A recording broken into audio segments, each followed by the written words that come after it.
Good afternoon, ladies and gentlemen. Thank you for joining us today. The chair detects a quorum, and with that, I'll call this meeting to order. This is the first day of the 128th Commission meeting of the Tennessee Advisory Commission on Intergovernmental Relations. Thank you all very much for being here.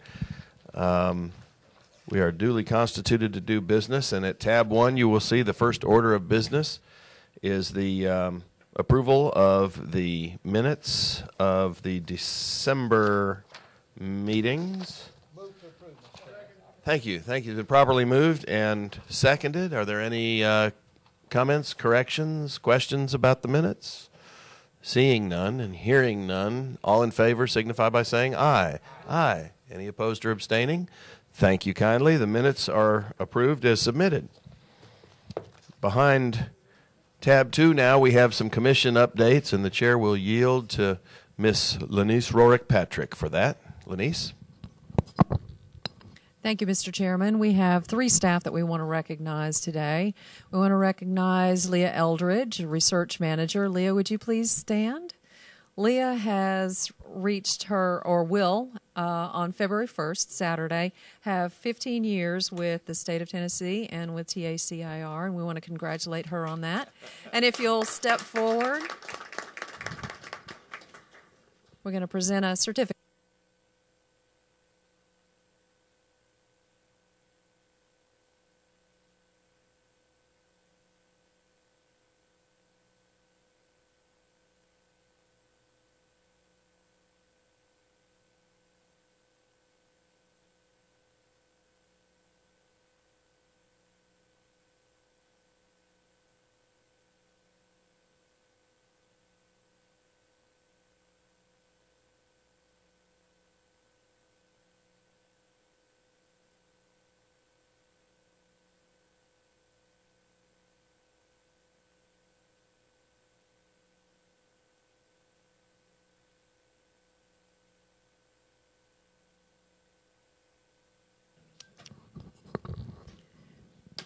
Next, I want to recognize another research manager, Catherine Corley, whom you will hear from later today. Catherine, would you please stand up? Catherine has accepted a position with the Department of Revenue. Catherine's been with us, how many years? I don't think we've... 9 in April. Catherine started with the infrastructure inventory and has done a masterful job of getting that thing up and running when we were trying to implement an online system. And still in the early stages of the inventory, working with the development district staff, and she's just done a terrific job coordinating with the development district staff, helping them learn how to do things the way we need to do it, working with them to come up with the best ways to implement the inventory. And we really appreciate her service to the commission and wish her well, and I hope you'll join me in wishing her well. Thank you, Catherine. And third, Ms. Jennifer Berry has joined our staff. Jennifer comes to us with considerable experience with research and writing. We're delighted to have her on staff. She has a master's degree from Lipscomb University here in Nashville, and she has special expertise in sustainability through that program there. I hope you'll join me in welcoming Jennifer. Welcome aboard. Thank you. TACIR has been a great training ground for a lot of talent. Lord knows the Department of Revenue is going to need all the help they can get. And but we also find folks coming back, and we're attracting a lot of new talent. So, Jennifer, we're happy to have you with us as well. Thank you, Lenice. The tab 4 is our first item of business for approval. It is the final report on the subject of insurance. Yeah, aren't we behind tab 4? Oh, the work. I'm sorry, excuse me. Tab 3, I skipped over the work program amendment. I thought we were getting too fast. Let's talk about the amendments. Cliff, let's talk about requests for amendments to the program of work. Thank you. I was wondering if it was something I said. Yeah. All right. Well, thank you, Mr. Chairman, Commission members. In tab 3 of your docket books, you'll find a memorandum with proposed amendments to the work program. As I was saying earlier today, the year is young, but not so young that we can't start amending the work program already.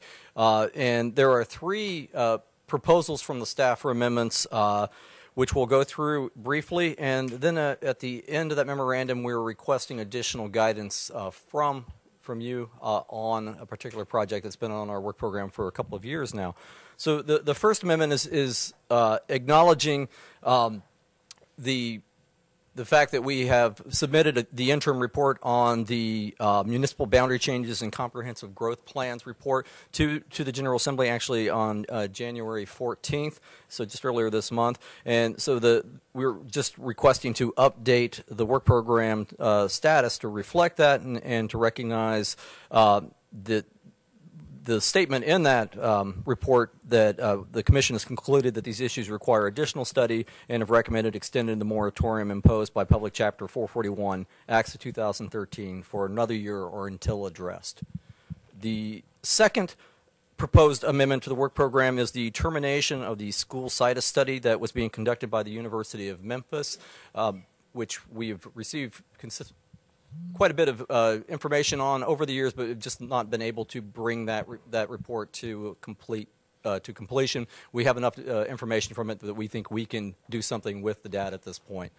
And then finally is the inclusion of a new study we'd like to do on Tennessee's aging government workforce and the potential effects of that aging workforce on public services. And this is part of this would be the idea of succession planning as local and state employees age and are retiring, and making plans to replace those their expertise. But it actually goes beyond that. And there's a nice article that's attached to the tab called the Silver Tsunami that addresses the kinds of issues we're talking about that we would also like to look at in the context of the study. Things like how to recruit, the costs and difficulties in recruiting new talent, the medical expenses tied to an aging workforce, etc. So those are the three proposed amendments. Dedicate this the Silver Tsunami to Senator McNally. I believe today's his birthday, and in his absence, we can have some fun at his expense. We celebrated that occasion, the anniversary of his birth, on the floor of the Senate today, and I'll yield to Senator Tracy for more snide remarks. Thank you, Mr. Chairman. I believe he is taking a nap right now. But so we'll commend this to his attention as you proceed. Cliff, I did have a question though about termination of the school siting study. Did the University of Memphis just drop it, and therefore there is no further work required of us? I don't. It may be a little awkward. I hadn't talked to anybody about this, but. This report goes back several years, Mr. Chairman. You've probably recognized seeing it on the work program in the past, and we've received a number of attempts at a final report over the years, but because of health issues and other factors with the lead researcher, they've never been able to deliver a product that we felt actually complied with the original proposal for the project. Finally, earlier this year, we did receive a considerable amount of GIS research that's tied to that final deliverable of the product, but have been unable to get a final, really the final recap of the report. So we've terminated the project with them. They do say that they still intend to deliver a write-up of that final piece of the report. I'm not sure they're going to be able to do that. Did we have any financial commitment to them for this? It's been completed. Okay. Okay. There are no right. outstanding deliverables on it. Okay. All right. Accounts payable on it. And then as to the updating the status, I mean, there's more work to do on 1101, as we discussed and as reflected in the minutes. There's still some open questions about the 20-year plan, the whole process, where we are and what happens at the end of 20 years and that sort of thing. I mean, is this clear? Yes, and actually the research team is already doing the preparatory work for the new research plan on phase 2 of that, which will of course be influenced by any actions in the legislature as well as any additional guidance we receive from the commission. All right. And we had the ongoing issue of former Representative Gary Moore's homeowners association study. The request to us is what to do, to request an extension or to request that the General Assembly allow that the study be discontinued or unilaterally do so. I would not unilaterally do so. I think we really need the General Assembly's guidance on how they want us to proceed. He's no longer serving. It may not be relevant anymore, but I don't think it's up to us to make that determination. So without objection, I will inquire with leadership of the House and the Senate and report back as to what we should do. If there's a burning desire for us to complete that study for some reason, then we'll do it. But in the absence of the sponsors of the legislation to begin with, it may be that we can eliminate that. Just have to find out. I'll inquire of the speakers, if that's okay, without objection. Thank you.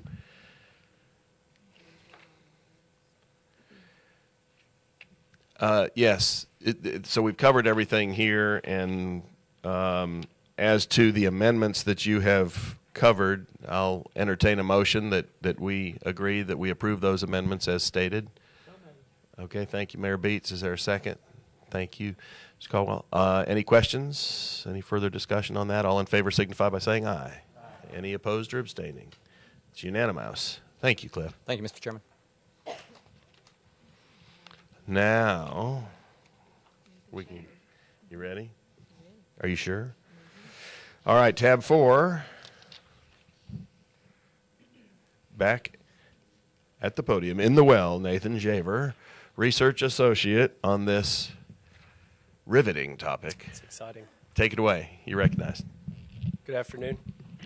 Tab 4 of your docket book contains the final report for your approval on insurance as an alternative to surety bonds for public officials.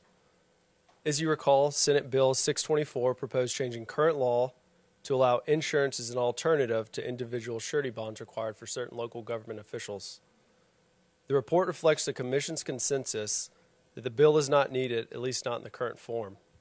It's not clear that insurance would provide the same safeguards as Tennessee's individual surety bond requirements, particularly as they relate to holding individual office holders accountable.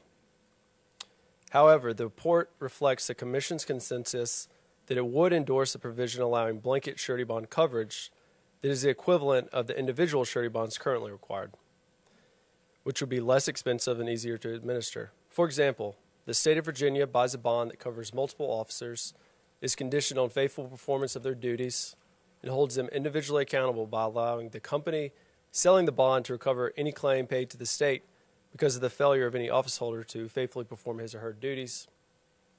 Appendix F, starting on page 39 of your report, includes a copy of Virginia's blanket surety bond.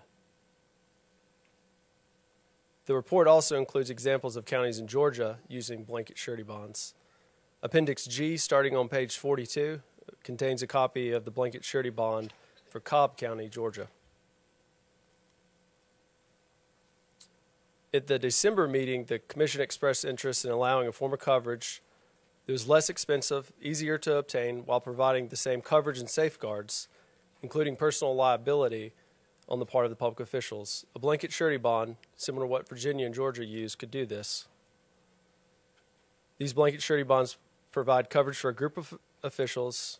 They provide the same type and amount of coverage and personal liability as the individual surety bonds. It will be a faster administrative process for local governments and possibly at a lower cost. In response to this feedback, with the help of Representative Carter, as discussed at the last meeting, the report now includes sample language for an amendment to allow local governments the optional use of blanket surety bonds in place of the currently required individual surety bonds. This sample language can be found at Appendix H at the end of the report. With that, we seek your approval. Are there any questions? Discussion? It is, I would note that in looking at what is suggested in Appendix H, the caption that is there probably needs to be a little broader, that it's an act to amend TCA Title 8, Chapter 19, relative, it says to bonding requirements. It would be bonding and insurance requirements, because what's proposed here does deal with some amendatory language, substituting the words government crime insurance for blanket surety bond and that sort of thing, just to make sure it's broad enough. And I don't know what will become of this. I do think it's interesting that an alternative surfaced from what was generally perceived to be a bill that wouldn't work and that we didn't support. But it did cause folks to kind of scratch their heads and say, well, maybe there is something that could be done in addition and differently. And so it creates an option for the General Assembly to consider. And I'll yield to my insurance expert, Senator Jim Tracy. Well, thank you, Mr. Chairman. I mean, in the private sector, we've used this kind of coverage a long time. So is TACIR going to recommend this okay, or are you going to stay neutral? What's the recommendation of TACIR? They're recommending a blanket surety bond. Okay. I think it's a good idea, and you're right, Mr. Chairman. It is a little cheaper, and it gives each municipality an opportunity to make a decision. They can make a decision. It's an additional option. Yep. Yes, sir. Representative Odom. It's an action item, and on that, the caption, I without objection, as a friendly amendment, I would just entertain that it say. I would so move. Thank you. Include Bonding insurance. and insurance requirements. It's moved as second. Thank you. Properly moved and seconded. All in favor of that amendment as stated? Aye. Any opposed or abstaining? Okay. So that's just a minor but important change, a technical change there. And then as to the report itself, any other comments, questions? All right, then. The recommendation is we approve the report with that amendment. All in favor signify by saying aye. Any opposed or abstaining? Thank you very much. That's great. Thank you. Thanks. Nathan, thank you very much. Behind tab 5, wow, back to water and sewer rates for non-residents of cities. I've seen Representative Hill at the outset of this session, and we'll have our final report. Gosh, final report in more ways than one, right? If you stay another year, we can give you a certificate. No? Okay. Go ahead. You're recognized. Thank you. Thank you.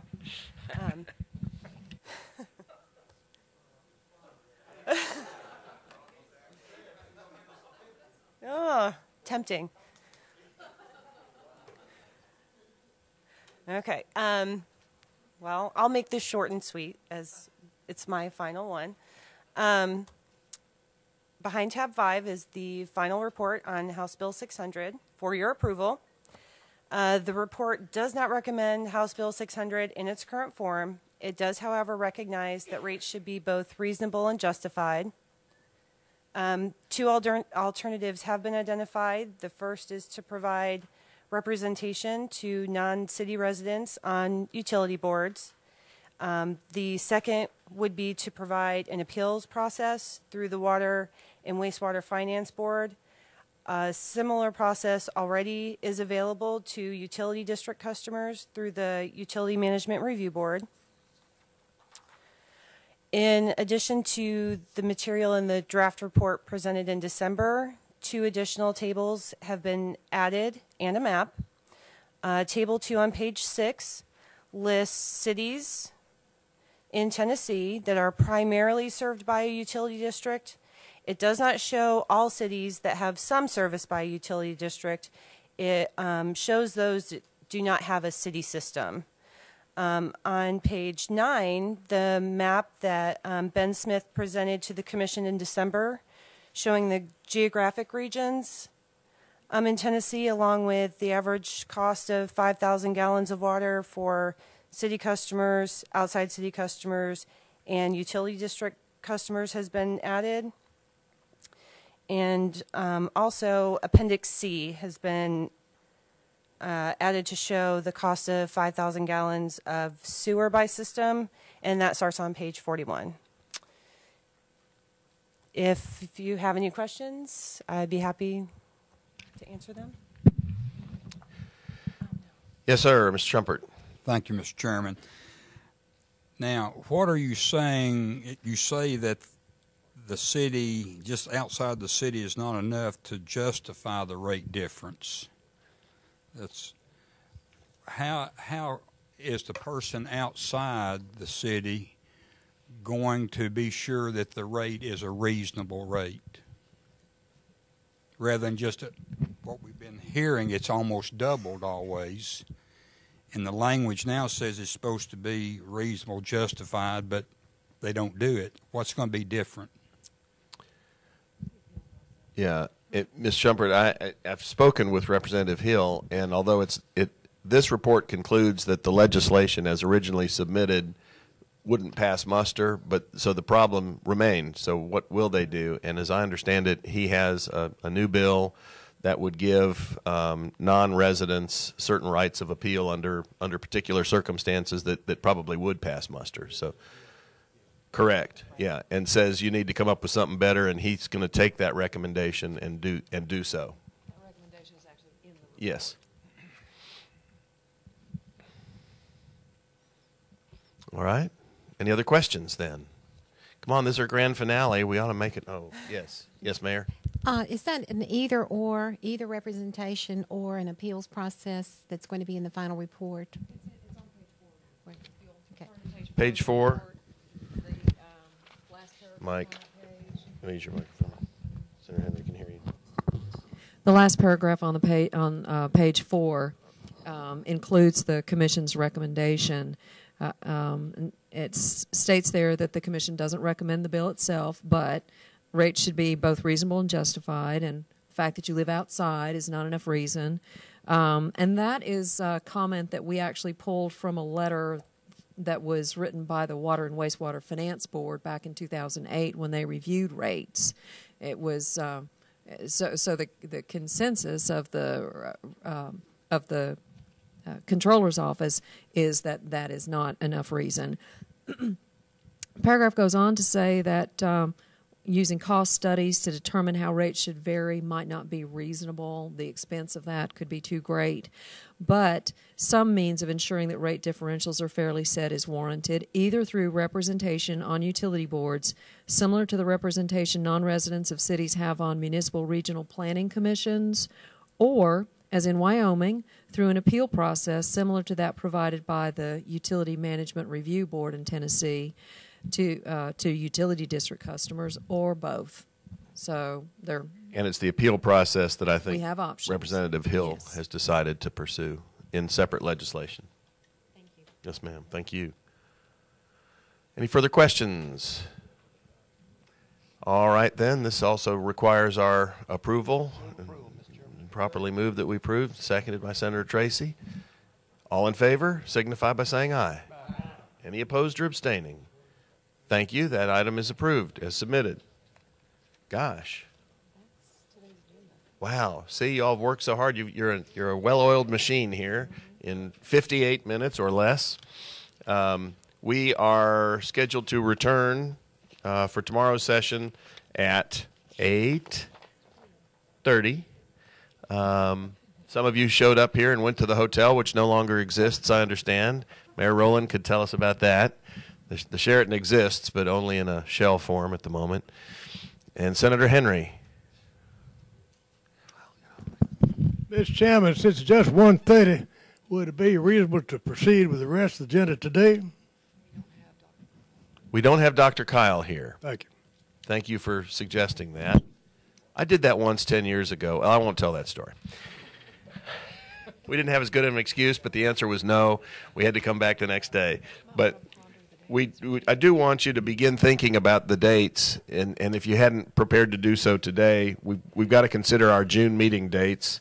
The 11th and 12th of June, or the 18th and 19th of the two that are out there. We'll act on that tomorrow. I need to consult my calendar as well, but be thinking about that, please. All right, then. Well, that concludes the orders of business for today, and we will recess until tomorrow morning at 8:30. Feel free to leave your materials here. Thank you all very much. Recess.